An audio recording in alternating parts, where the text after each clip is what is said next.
Have you heard about the story of the 200 resistance fighters stuck inside Rafah?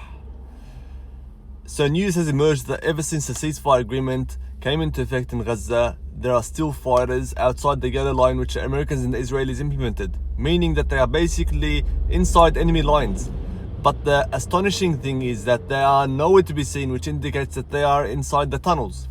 There has been zero communication with them for at least 1 month because all communication lines have been broken during the war, and this has resulted in them not knowing that a ceasefire has actually come into effect. So remember when this Israeli soldier was sniped at the beginning of the ceasefire agreement 1 week ago, and he was subsequently killed, and in return the Zionists waged a relentless bombing campaign and killed 100 Palestinians. And at the time, Hamas actually clarified that it did not know anything about the attack, nor did it order the attack, which now makes sense because these fighters who don't know anything about the ceasefire or the outside world or the news about what's happening outside thought that the war is still going on. Now questions have started to arise. How have they been eating, drinking or surviving during this entire time whilst being besieged inside Rafah, inside those tunnels?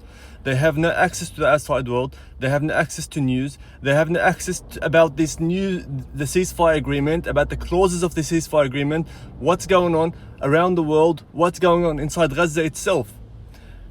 Now the recent news that has come out approximately 1 hour ago from Ma'ariv, which is an Israeli newspaper, saying that the Israeli occupation forces have started to pump concrete into the tunnels where they think that those 200 fighters are currently situated. This is the only way this Zionist entity knows how to deal with fighters.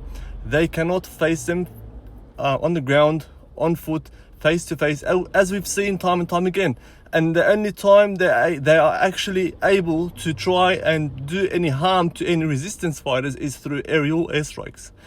And most of the time they end up killing innocent children and women. So that's the situation right now regarding these 200 fighters stuck in Rafah.